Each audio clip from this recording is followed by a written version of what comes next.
Hey guys, welcome to another episode of Cryptic Conversations. I'm your host, Tunes from the Crypt, and we have another very special episode in store today. Today's guest is a man named Rex Bundy. Rex is a spiritual teacher from southern Indiana, known for his diverse background in various religious and mystical traditions. With a journey that spans Christianity, agnosticism, Eastern traditions, paganism, ceremonial magic, Kabbalah, and Judaism, which ultimately led him to explore the path of water, Rex brings a unique perspective to the table. He's also the author of 2 books, including the latest one titled Who Do Men Say That I Am? And it's a pleasure to have him today, so welcome to the show. Thank you. Thank you for having me. Thank you for being here. So, as I like to ask all my guests, talk to me about your early life. Where did you grow up and what was your family like? Well, my family was, my mother was Catholic. My father was a secret pagan. What I mean by that was he never talked about God. He never talked about spirituality, except one time that I remember. We were out in the woods. He was a farmer and he had like 300 acres in southern Indiana. And I asked him why he never went to church with my mother. And he looked around and he said, "I'm in church."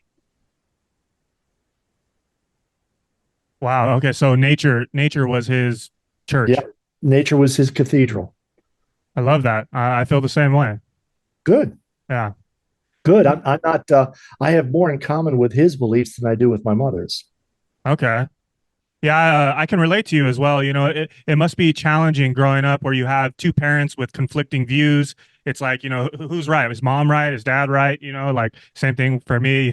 My mom was brought up Christian. My dad was brought up Catholic, but he throughout my life always bashed God and bashed religion. He just always had such a negative view on it.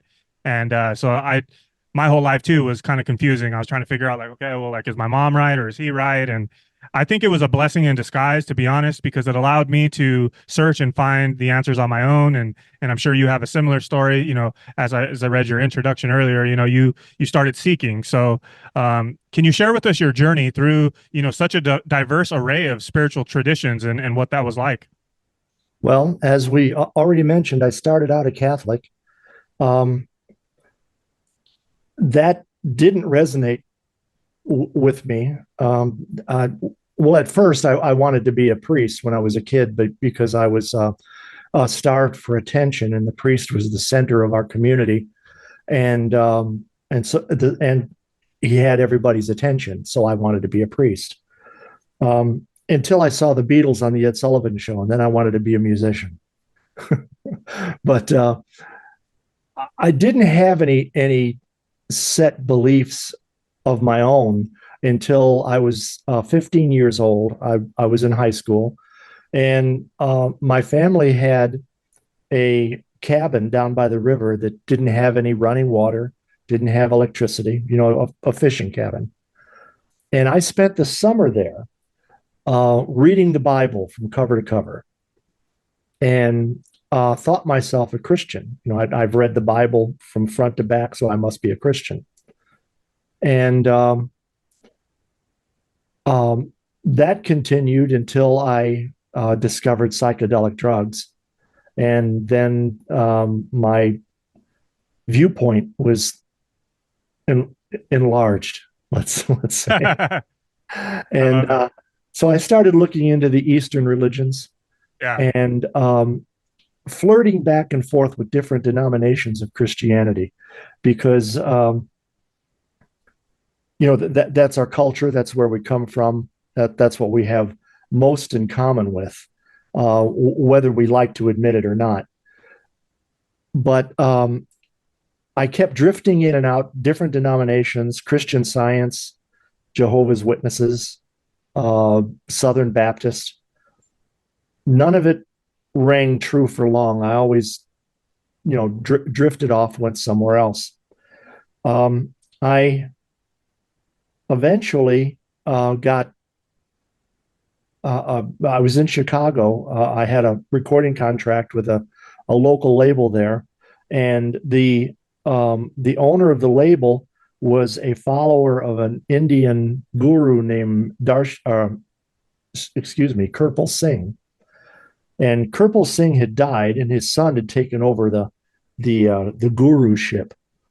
And he wanted me to interview him in the recording studio. He wanted a high quality recording of this interview. So I did it. I was all prepared. I had my notes. I was going to rip this heathen to shreds and expose him for the godless pagan that he was. And um, he never put down my Christianity. He never talked down to me. He never said you're wrong. This is the way that it is. He very gently probed and said, "What do you think?" Well, if I put this book down, then I don't know what to think. All my Yeah. thoughts came from the Bible. Yeah. So I, by the end of the interview, I'd agreed to take initiation from him, and I Oh, went to, wow.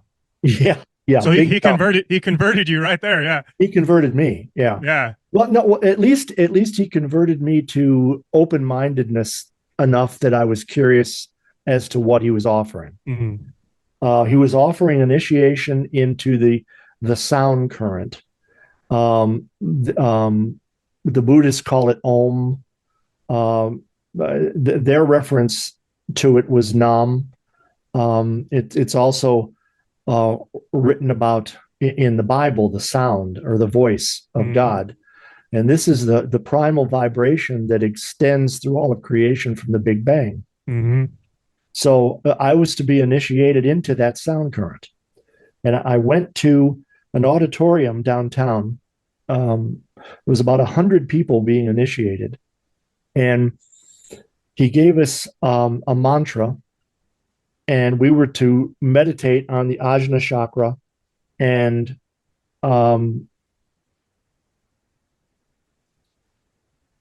meditate on the Ajna chakra and pronounce inwardly these words, a mantra, to focus our attention.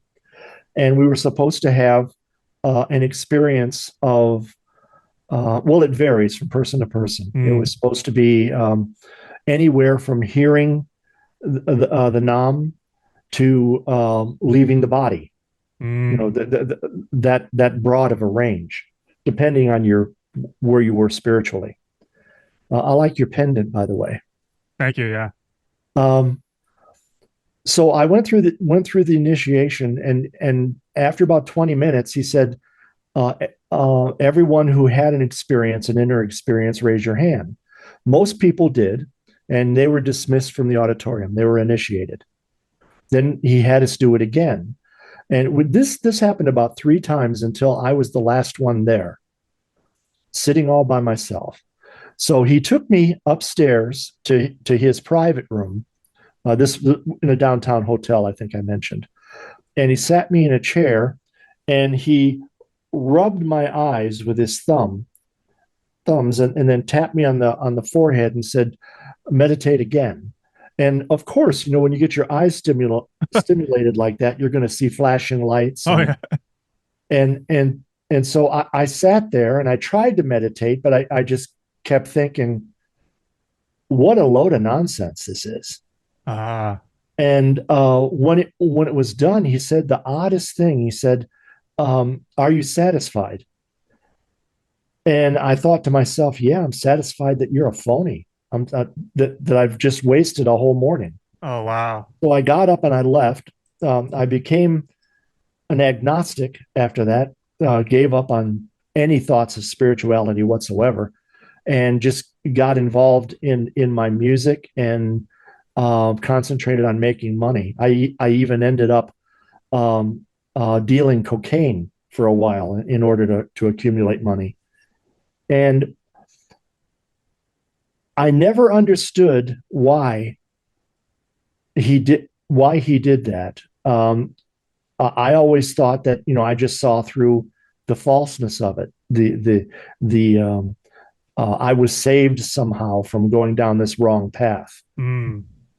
But years later, it finally dawned on me what he had done, and I'll explain that in a minute.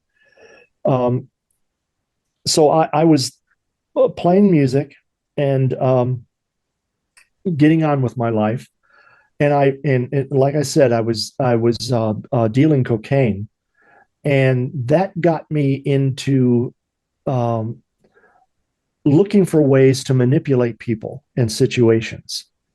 So I got involved in magic, different ways to gain control over situations and people. Very dark. Yeah. And I went from that full circle through the Bible again, but this time with Kabbalistic principles to guide me through the Bible, because Kabbalah is the root of all serious magic. When you study magic or Hermeticism,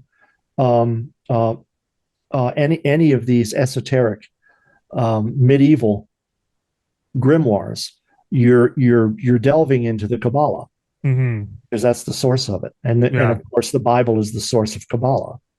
So it took me for full circle back to Kabbalah, and then after um, some a serious mistake in summoning a demon, um,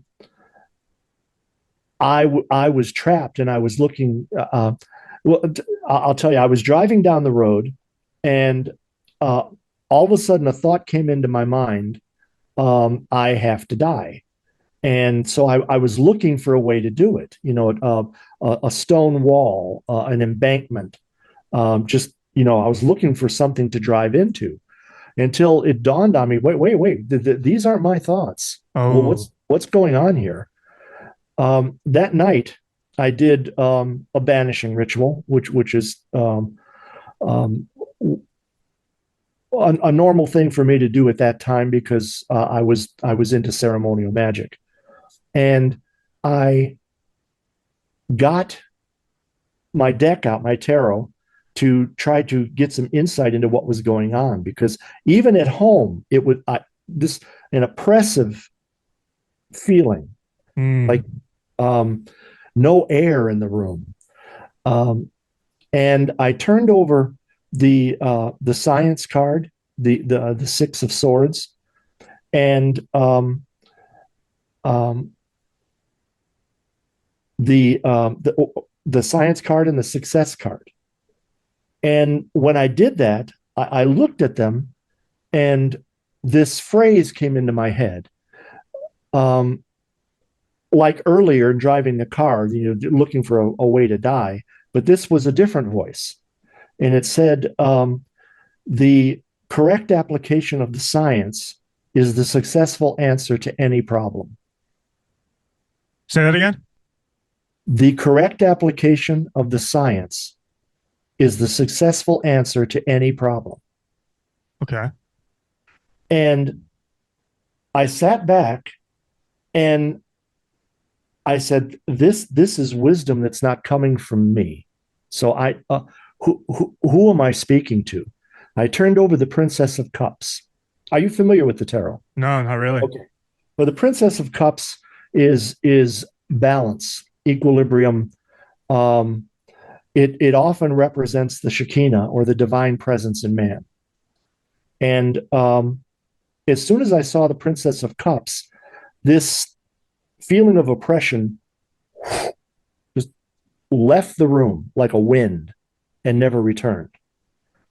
And I got into serious study of Kabbalah after that and discovered what my guru had done those many, many years ago.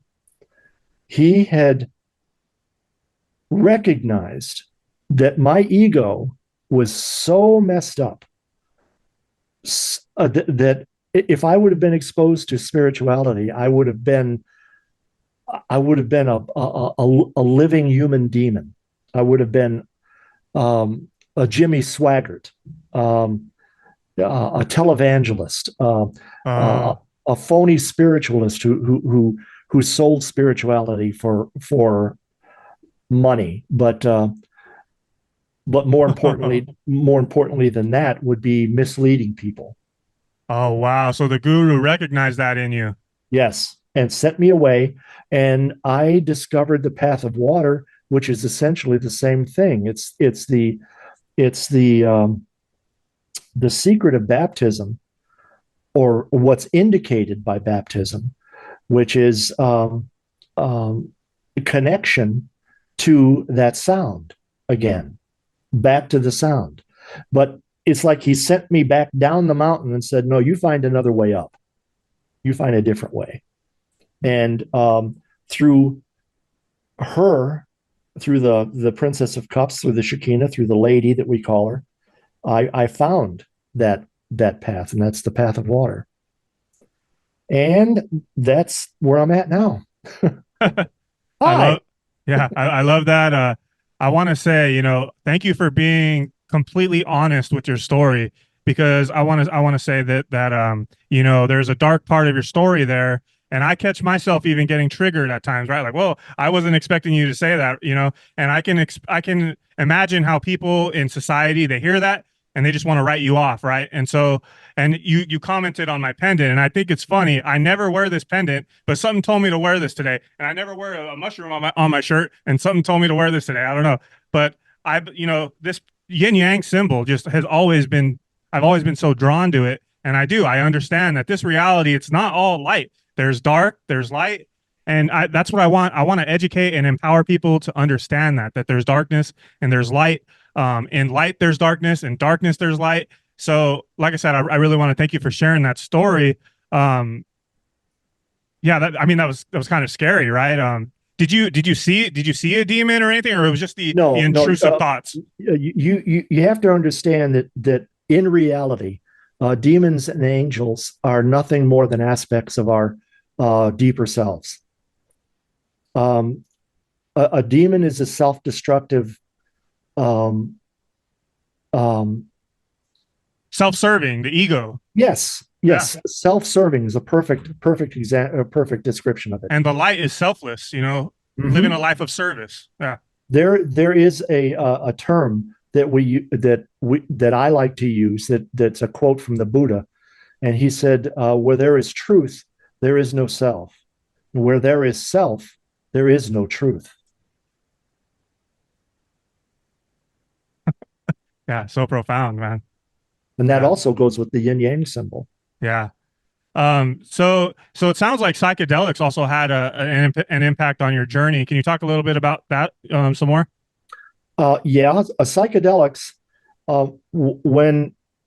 When I was initiated by Darshan Singh, that I was supposed to abstain from drugs, alcohol, and meat for 6 months. He waived that for me because he offered me initiation during that interview. So the initiation took place a day or two later. So I didn't have time to go through that 6 month cleansing. Uh, but that's the way that he does it normally. I initiate. My students have been initiated with psychedelic drugs, and I'll tell you why. The path of water is not a drug cult, but we I use psychedelics because it breaks down the natural um, walls that our egos put up to defend itself. Mm-hmm. And when you do a psychedelic drug, you're wide open and extremely vulnerable, I might add, because anything can get in there, any influence, positive or negative, can get in there at that time. So I use psychedelics to initiate, but not as a practice, because I like to refer to it as looking through a window, and you get to see what's inside, but you don't have access to the inside. You're looking through the window. Now, when the initiation is over, you've seen what's possible. Now find the door. Don't go back to the window.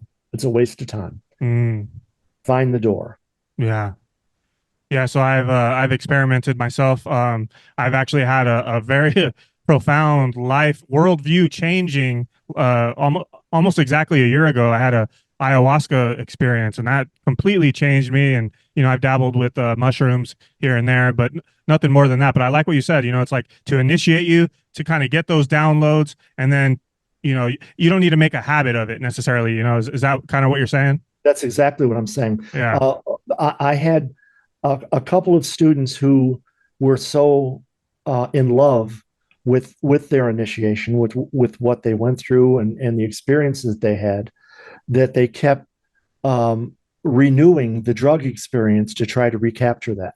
Mm-hmm. And it can't be done. You can have different experiences, but after your initiation, your ayahuasca experience was your initiation, Yeah. and you will never have that experience again with a drug. With a drug, but Wow. it's possible to get there without it. Yeah. Wow, yeah, I love that. So kind of, let's go back to that dark period of your life. How can you communicate to the listeners who are going to be triggered by what you said, about all that darkness? How can you enlighten people and help them understand, your decision making on that process? Um, well, that's it. The path of water is delivered me to, um, and this is going to trigger a lot of people as well, has delivered me to enlightenment. I am an enlightened being. And the reason that I say this is because I've been told the ultimate truth. And the ultimate truth is the absolute sovereignty of cause and effect. There is nothing outside of the will of God. And if you follow that back, you will find that free will is an illusion. And so there is no choice to be made. There are seeds that are planted, and there are seeds that you plant along your way.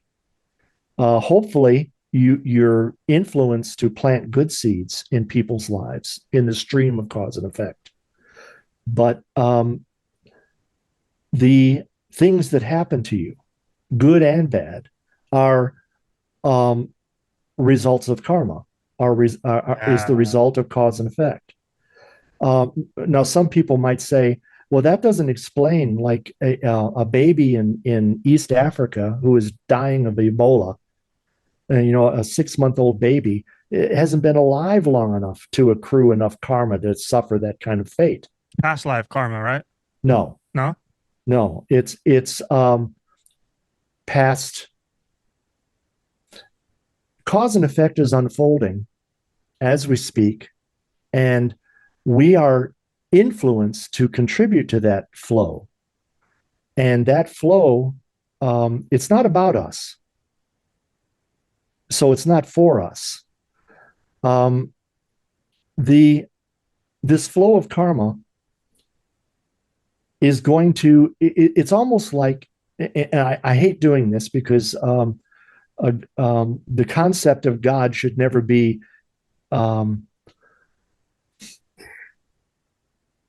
guessed on. You should never project your presumptions on what God may or may not be.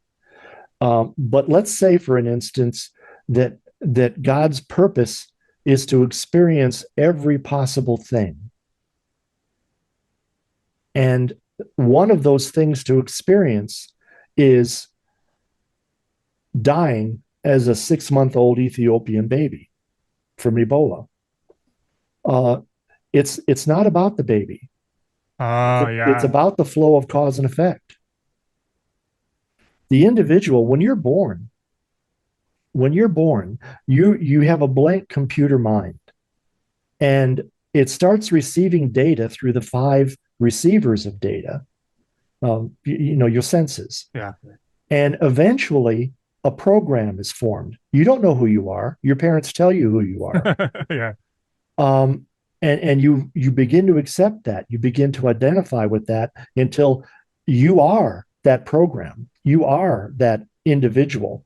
But that individual is going, when the brain dies, that individual will disappear like sunlight upon a blade of grass.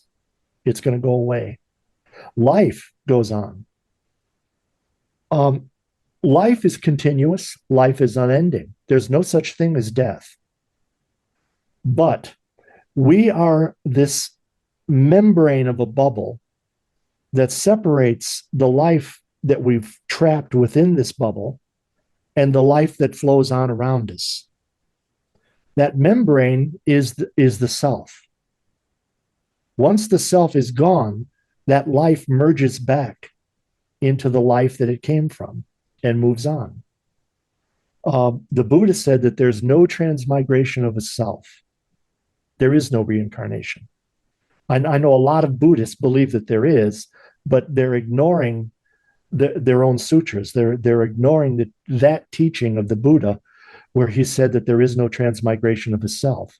What does continue are your thoughts, words, and deeds, because they contribute to the flow of karma. They affect your surroundings, your family, the people that you know, your children.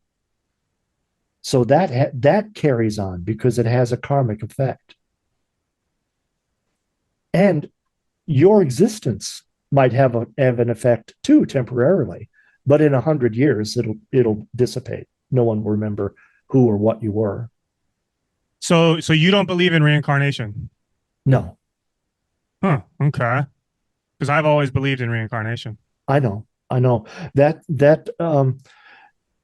to me that's the ego grasping. You're familiar with the Garden of Eden story, Yeah. where Lucifer says to Eve, "You no, you're wrong. You won't die. You will never die. Some form of you will continue on through eternity. You will never die. And in addition to that, your eyes will be opened and you will see like God, having a choice for yourself between good and evil." In other words, what Lucifer says to us in the garden is, you are immortal and you have free choice. And that's the great lie of Lucifer. Oh my God, man. Weird stuff, I know. So, so what do you believe then again? So like when you die, what happens after you die? Have you read the Tibetan Book of the Dead? No, but I've actually watched some videos on YouTube of them doing their whole ritual. Okay. What do you call them? The bardos and The Bardo, yes. yeah. When a person dies, he begins the Bardo stages. And there is, I think it's 49 days that it takes for the spirit, for the life to fully leave the body. Now, during this time, the brain, with its 5 receivers of data shut off, turns in on itself, and it reacts to its fear, to what it's been taught, to its beliefs. You can. That's why people with near-death experiences report seeing Jesus. But it's odd that when a Buddhist has a near-death experience, he sees Buddha. Buddha. And that's because it's your own mind playing itself out.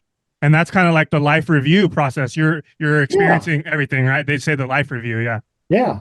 And it also incorporates your fear or your hopes. You might actually experience hell or heaven, or you might actually experience rebirth.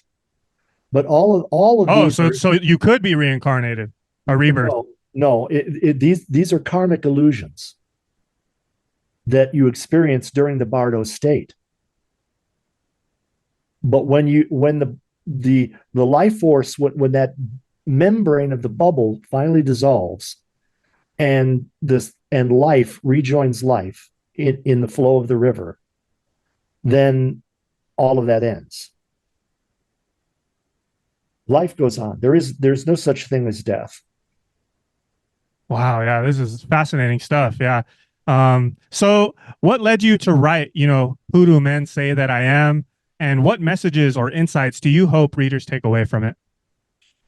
Ah, well, what inspired it was, I don't know if you went through this or not, but when I first got involved with occult subjects, I had an intense hatred of Christianity. I saw it as evil, just a means of controlling people, um, pointless. We'd be better off without it. That kind of thing. Um, in doing this, in embracing that, I did a lot of research into the Bible, who wrote it, when it was written, and I was quick to discover that the New Testament was not written by anyone who ever met Jesus. The first book, Mark, was written 40 years after his death by a Greek scribe who was hired by a Christian community to lay down their word of mouth teachings. And then that book was used as a template for Matthew and Luke. Um, so if that's true, if Jesus never wrote anything down and his true disciples never wrote anything down, which is supported by history, no one's ever found any documents that were directly linked to them. Uh, if that's true, then we know nothing or very, very little about what Jesus was, what he taught, what he believed. We don't know really anything about him. So, in writing, who do men say that I am? First off, who do men say that I am? The first part is like the gospel according to Rex Bundy. It's the story of Jesus. The second part is the philosophy of the path of water, which directly attributed to that writing. Um, what I did in the first part of it, in Who Do Men Say That I Am, was incorporate all of the wisdom that I'd found in my 73 years on Earth, the poetry of Rumi, Kabir, the Upanishads, the Vedas, the Bhagavad Gita, the Bible, but the Bible interpreted through Kabbalistic means. That's how I unpacked the story of Genesis, was through Kabbalistic means. Um, so I took all of that wisdom and I put that in the book. So Jesus in well, Yeshua, I call him by his Hebrew name, um, teaches a completely different message than you'll find in the New Testament. Um, he's there's this one passage where he's talking to his disciple Simon, and Simon is having trouble accepting the idea that there's no such thing as free will. He's having trouble with that. He's saying, yeah, I make my own decisions. I'm aware of this every day. And Jesus bent down and picked up a rock, and he put his hands behind his back, and he held out two fists, and he said, "Choose A or B." And uh, he patted one, and Jesus opened his hand and said, "No, you're wrong. Try again." And he put his hands behind his back, and he brought him out again. And so Simon tapped this one. He goes, "No, you're wrong." And then he goes, and then he opened them both, and they were both empty. And then he stepped aside and he showed the rock on the ground. And he said, "That was your choice C."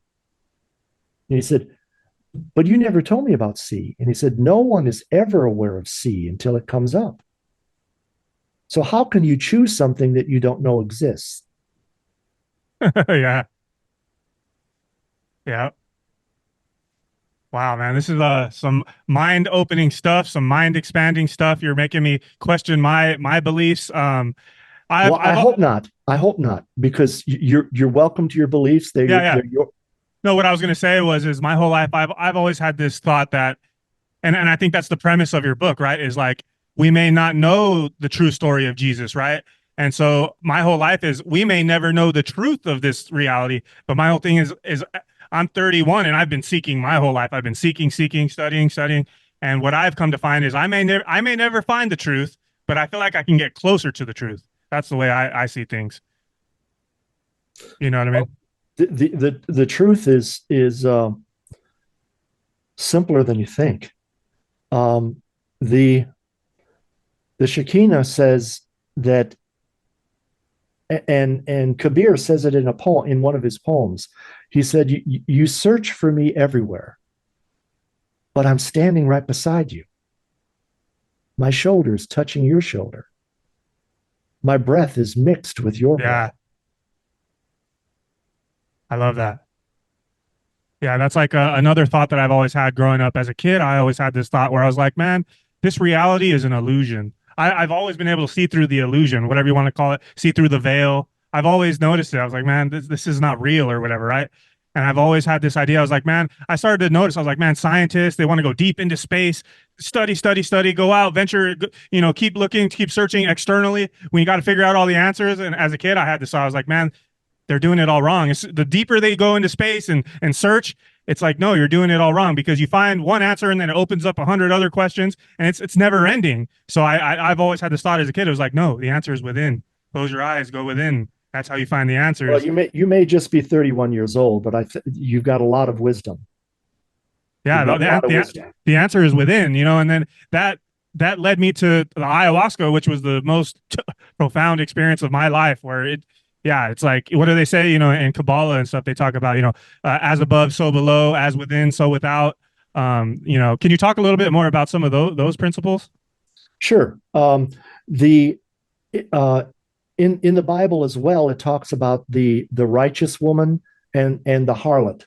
Um, the two different aspects. The righteous woman is the bride, is the virtuous woman, where on the other hand you have um, um, self-centered, vain, um, manipulative, um, uh, basically discordant type of person, and this is above and below. In Back to Genesis, we're talking about Kabbalah now. Um, it talks about when the world was made, there was the waters above were divided from the waters below by the firmament. The firmament is Lucifer. The he divides the waters above from the waters below, because actually it's all one water, like we were talking about the membrane of the bubble. So there is no separation. We are not separate from God. We only believe we are, or Yeah. separate from God's influence. We fool ourselves into thinking that we are. We buy into the illusion. So the waters above and the waters below are in ceremonial magic. They talk about the reconciliation of the opposites, joining the yin and the yang, and getting above that and seeing that it's all one. And Yep. that's true.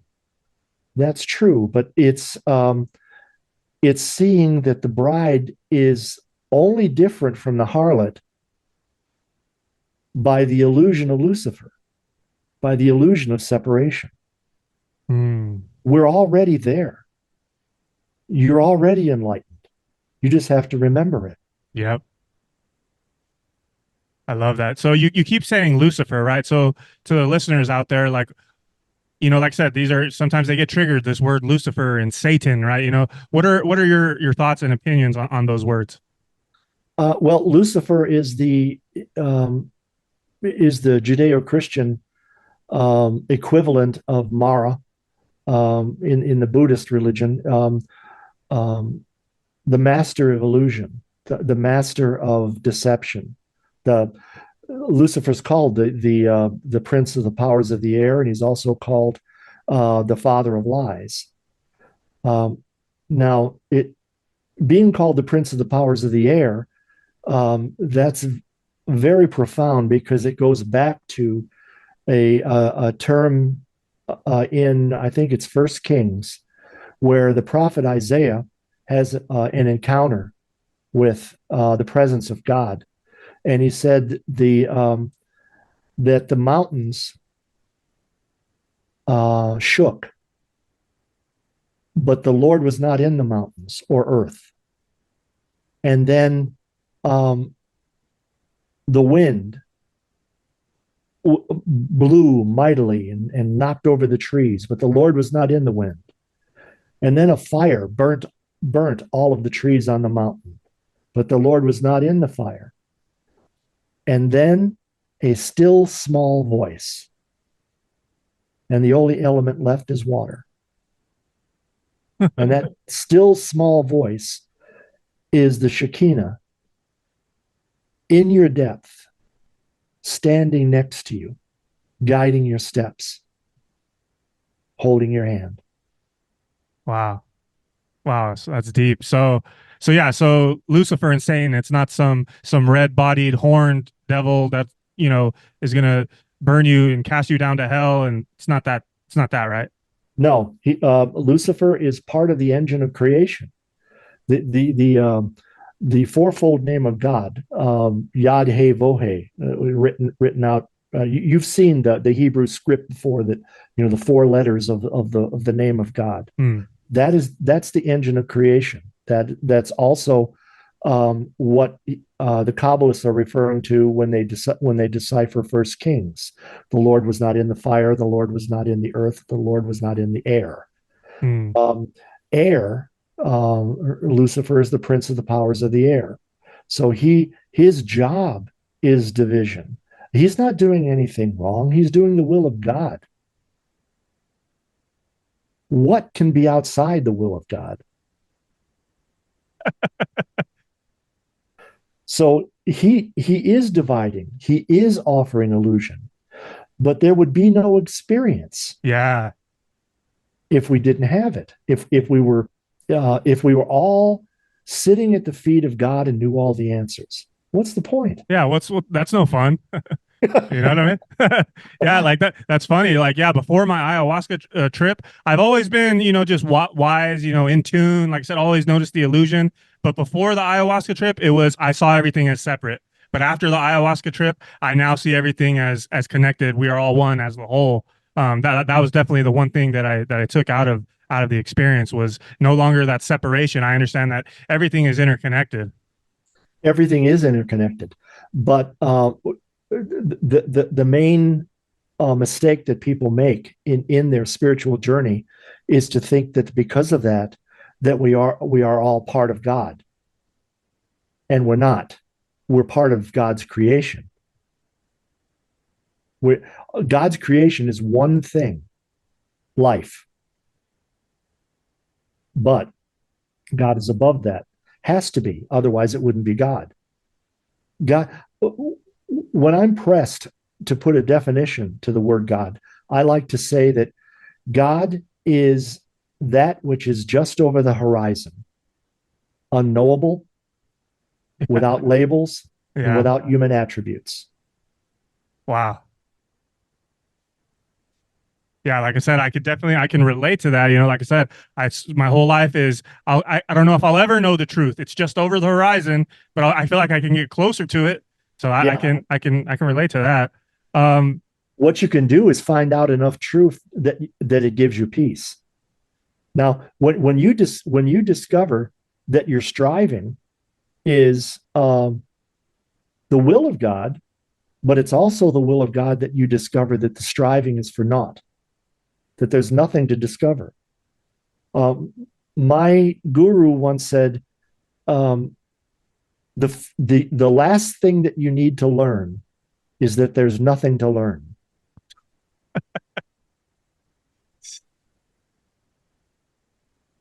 And you talked uh, about, I was remarking on your spiritual maturity a little while ago when you were talking about that going out is not the answer. Yeah. And you're absolutely right. It's going within. It's meditation on Yeah. the ajna chakra. It's contemplation. Um, in fact, in Kabbalah, it says that that multiplication and addition as a way of life is a mistake. Rather, we need to divide and subtract. Like Rodin, the sculptor, once said, "How do you make such fantastic sculptures?" And he said, "Oh, it's easy. First, you look at a big rock and you picture what's inside the rock, and then you just chip away everything that's not part of the picture."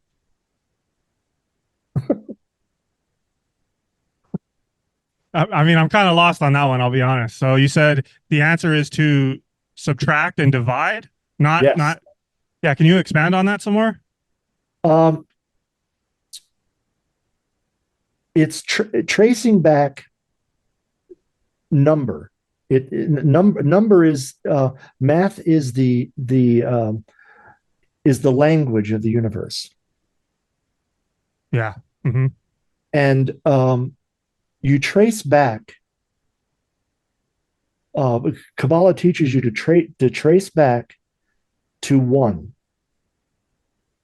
Keep going back, and yin and yang are two. It's the opposites. When you reconcile the opposites, you end up with one. Wow. Yeah. Yeah. This is definitely some higher level uh, philosophical topics. So, kind of pivoting for a second, what specific evidence or historical context supports the assertion that the Council of Nicaea purged writings expressing doubts about Jesus's origins? Because the writings still exist. You have the Book of Enoch, um, the Gospel according to Mary Magdalene, the Gospel according to Judas. Um, you have all of these esoteric writings that somehow survived underground, and that's evidence in itself that in fact one of the it was expressed in flowery language at the time, but one of the bishops present there said that their criteria had to be the virgin birth and Jesus being the Son of God, and that he died for our sins and was buried and rose from the dead after 3 days. If you have a writing that contradicts that, then it's the work of the devil. It needs to be shunned aside. And that's how we ended up with the accepted copy Yeah. of the Bible. Yeah. So for the listeners who may not know, can you just in a couple of sentences, I guess, or as simple as you can, just what is the Council of Nicaea?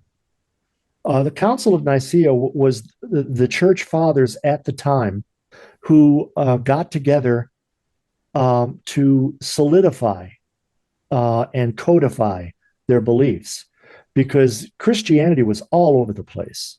Like I said, you had the Gospel according to Mary Magdalene. You had writings that said that Jesus was a prophet, that he wasn't the Son of God. That just all kinds of contradictory. It's kind of like when you have a circle of little kids, and you whisper a secret, and then it goes around in the circle. Yep. The And when it telephone comes back game. around, you Yeah. say, okay, what's the secret? Yep. And it has no resemblance to what you started out with. Yep. And that's where Christianity was. It was all over the place. So they said, if we're going to survive, they didn't want offshoots.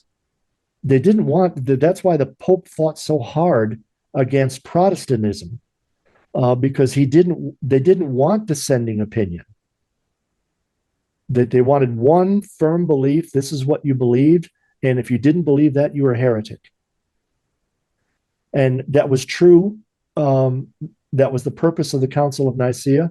That was the purpose of the Pope criticizing and working against Martin Luther and the other Protestants of the time. Wow. Yeah. Okay. Yeah. So as I go along my journey, I think it was within the past year I barely learned about the Council of Nicaea, and I've also found evidence that Jesus may have actually been of a darker complexion and named Yeshua. I've also found evidence that he may have been some form of a shaman or a mystic, or that he may not exist at all. And in fact, some of his writings are actually describing the sun and its cycle, its cosmic cycle. And so, from my understanding, in the current form of the Bible, it jumps from him being from 13 to about 30, right? And so Yeah. why was that removed, and what was he doing in those pivotal years? Well, there were writings that portrayed his youth, but they showed him as a little too human. He was a boy. He was a mischievous boy who got into trouble occasionally. They couldn't have that. He's the son of God. So those writings were suppressed as well. So Yeah. we don't have any writings that um, some are alluded to, like the myth that where they went to Jerusalem for the Passover and they couldn't find him. And they looked everywhere. They were looking all over the city, and they finally found him in the temple teaching the rabbis. And this, what do what are you doing? And he says, I was about my father's business. This, you know, this 12-year-old God strolling around Jerusalem teaching the Yeah. rabbis.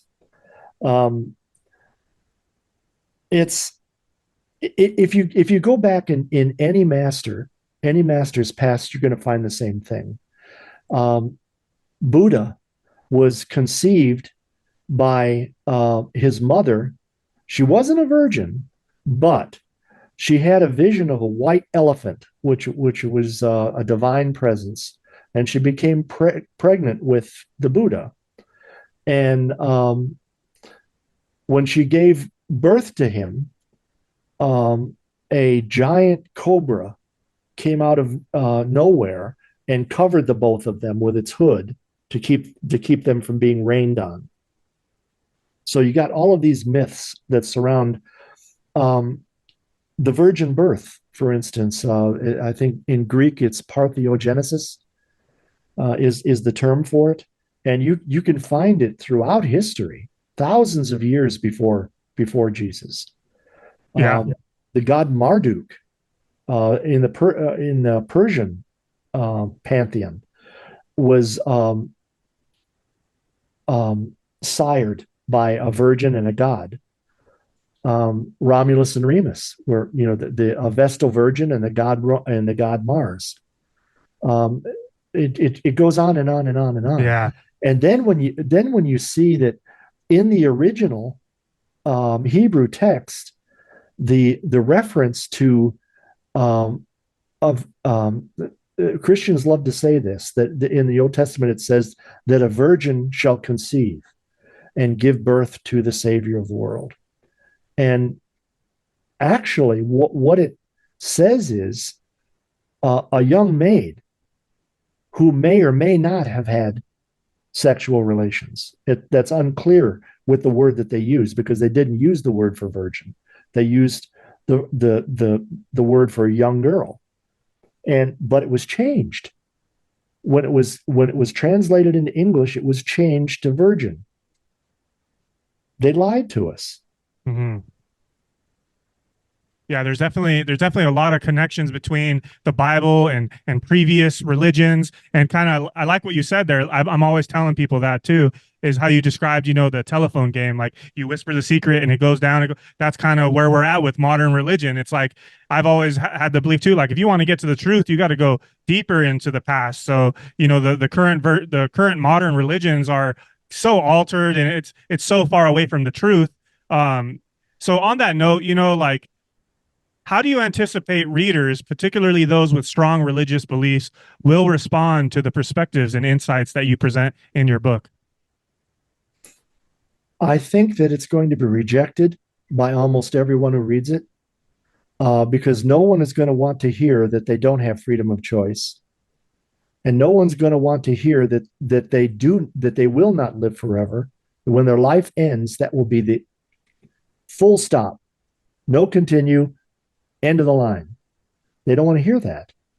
The self will fight tooth and nail for any kind of belief that reinforces its immortality. And Yeah. so it will be rejected. But if I reach one person who begins to think, you know what, this my life isn't about me. Yeah. I'm playing a part for a playwright that I don't know. I don't know how the play ends. I don't know the purpose of the play. Yeah. I'm just playing a part. And that one person who gets it and who finds peace, who can sit back and say, whatever happens to me is the will of God. I mean, really, I mean, that not from a Christian standpoint. Yeah. I mean, whatever happens to me is completely unavoidable. Yeah. It was planned from the Big Bang. Yeah, I know as a kid growing up, I was always so afraid of death. And then as I've gotten older, I'm like, you know what, dude? Like one life's enough, man. There's a lot of pain and suffering here. You know what I mean? Well, I'm like, one life's enough. But then, and then my position changes again, where I'm like, wait a minute, no, I want to live multiple lives, but I don't know which is scarier, to be honest. The concept of no, this is just the one life, that's it, or living for eternal and having multiple lives. I don't know which is scarier, to be honest. What do you think?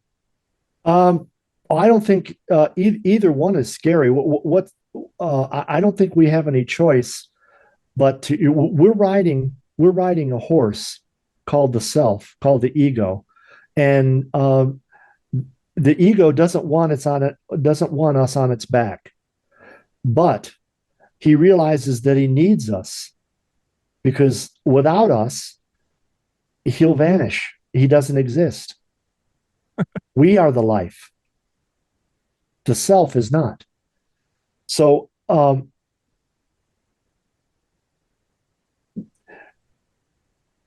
what was your original question? I lost myself. What like I said, growing up, it was like to me, I was afraid of death, but I'm like, no, one life's enough. And then I changed my view.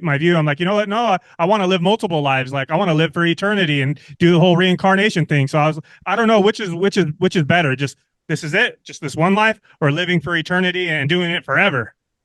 I've been wrestling with that over the last month, actually. To be honest, um, what does make an enlightened person better off than a person who's completely um, caught in the illusion that God loves him and is waiting by the door to welcome him into heaven and hold him close for all eternity? Where's the harm in that? I've been asking myself that. Um, and to be perfectly honest, I don't have an answer. And Yeah. I think that is one of those things that's just over the horizon, that's out of my Hmm. reach. All I know is that I would rather know the truth. Yeah. Yeah. These are deep topics. But would you really want to know the truth? Like what do they say? Ignorance is bliss. Yeah. So it's like, which is better? I don't know. Well, Christianity, we point out, and I point out to my students and pointed out to myself that Christianity is a made up religion. Um, so is Buddhism, so is Islam, so is Hinduism. They all take the life of a master who came here and probably came here for six people, for six souls who were ready to hear this, and then moved on. And everybody else said, "Well, we need something to believe too. So let's make him born of a virgin. Let's make him teach what I want to hear." Yeah. What's important to me, and and um, and yes, I do believe that about organized religion. In one of my teaching videos, I say that when you put a face on God, but when you attempt to put a face on God, you create organized religion. Yeah. And that is not necessarily bad. And they've given us this illusion of choice between the Yeah. It's Democrats and the Republicans. it's all the same. Yeah, it's all the same. You know, Yeah. well, when I was a kid, I worked in a chemical plant that uh, boxed laundry detergent, and we were making boxes of Tide and packing them up, putting on pallets and loading them in trucks. And one day the boss came along and said, "Okay, we're not running Tide anymore. We're running All, which was this brand that was popular back in the late '60s, early '70s." And what he did was he had this 55-gallon drum that was poured into the hopper with the soap that we were putting in the Tide boxes.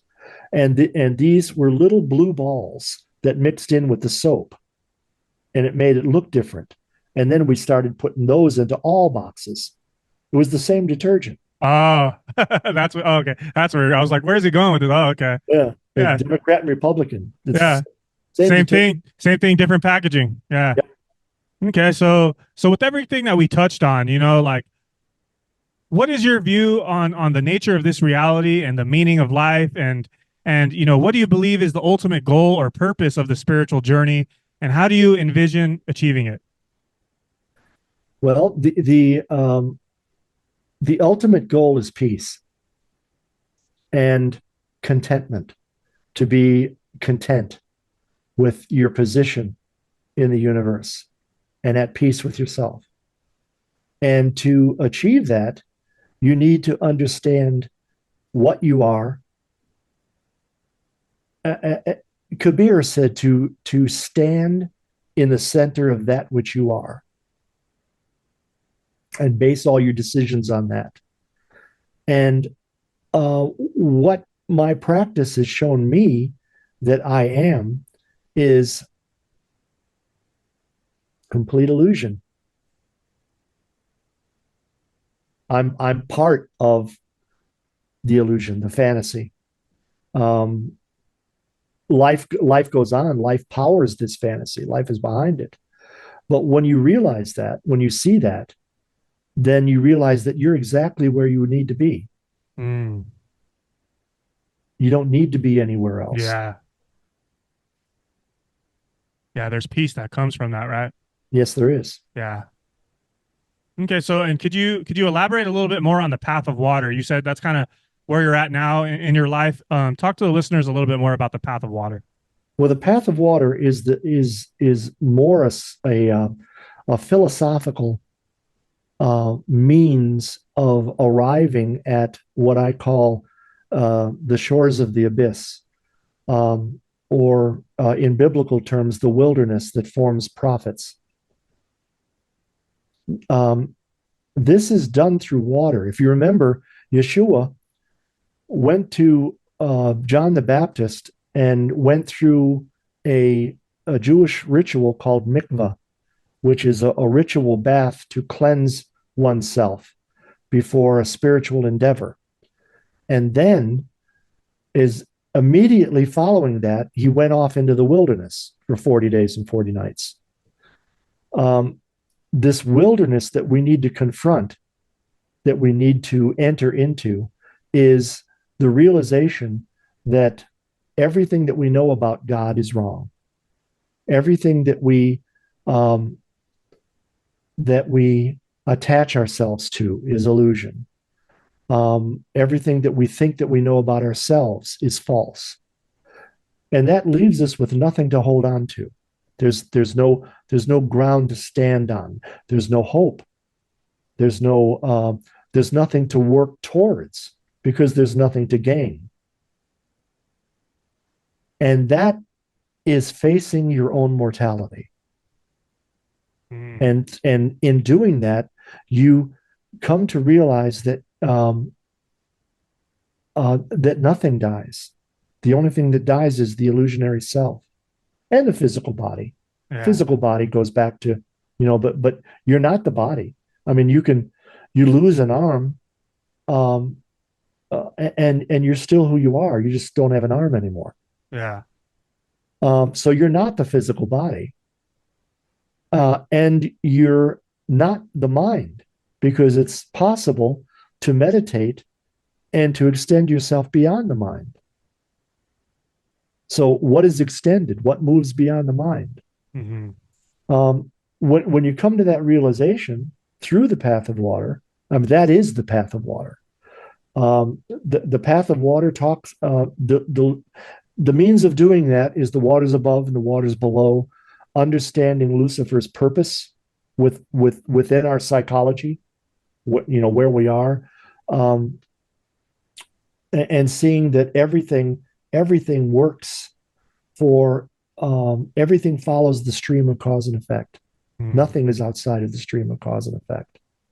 And once you see that, you relax. You just listen to the sound of the river. I love it.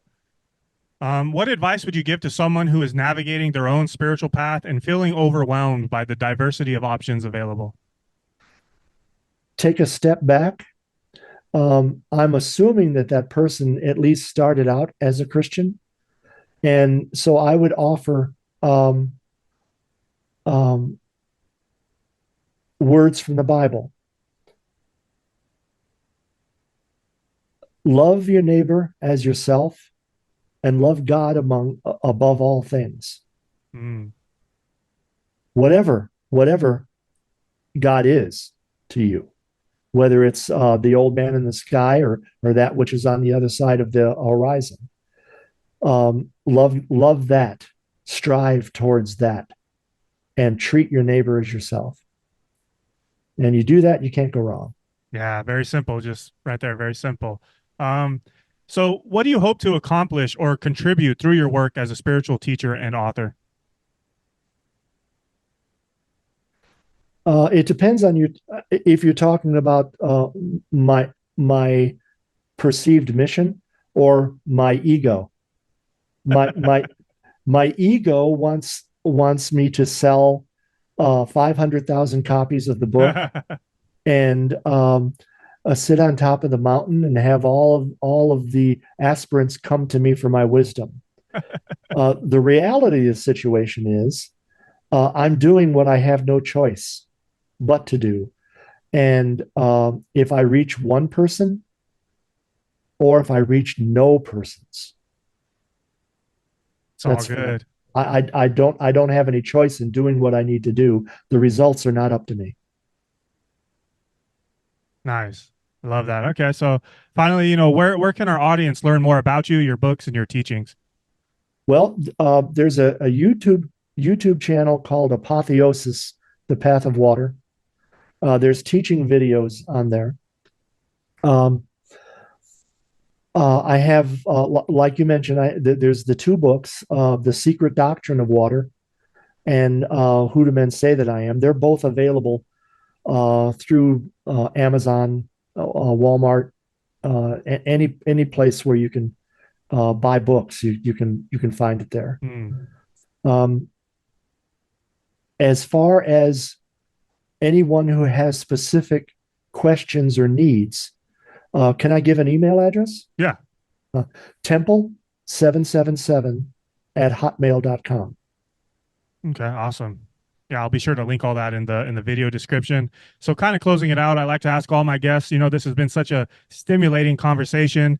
So can you send the listeners out there a final message of love and healing, as they go about their journeys, especially for the people who might be struggling out there? Okay. I have a prayer that I'd like to recite. Now, I don't believe that God is swayed by prayers, but I believe that we can be swayed by prayers. They affect us.